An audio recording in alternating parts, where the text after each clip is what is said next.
एक माता जी थी, अम्मा जी। तो अम्मा जी का नियम क्या था कि अम्मा जी प्रतिदिन कहती थी, दीन बंधु दीनानाथ मेरी डोर तेरे हाथ। नहीं, वो ऐसा कहती थी कि दीन बंधु दीनानाथ तेरी डोर मेरे हाथ। उल्टा कहती थी, दीन बंधु दीनानाथ तेरी डोर मेरे हाथ। जबकि होता क्या है, दीन बंधु दीनानाथ मेरी डोर तेरे हाथ। सबकी डोर भगवान के हाथ में। पर अम्मा जी तो हमेशा उल्टा ही कहा करती थी कि दीन बंधु दीनानाथ तेरी डोर मेरे हाथ। तो अम्मा जी से उनके बेटे ने कहा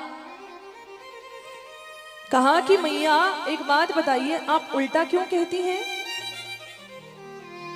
कि दीन बंधु दीनानाथ तेरी डोर मेरे हाथ?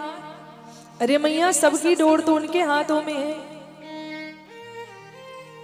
तो मैया जी ने कहा कि बात यह है कि डोरी किसके भी हाथों में हो, डोरी किसी के भी हाथों में हो, पर एक डोर तो होना ही चाहिए। यानी मेरे और भगवान के बीच में एक डोरी, यानी एक प्रेम का रिश्ता तो होना ही चाहिए। फिर फर्क नहीं पड़ता कि डोर किसके हाथ में है, चाहे वो मेरे हाथ में है या भगवान के हाथ में।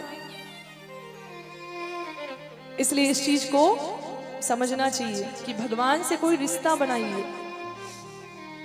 भगवान को बेटा बना लीजिए, पिता बना लीजिए, सखा बना लीजिए, मित्र बना लीजिए, भाई बना लीजिए।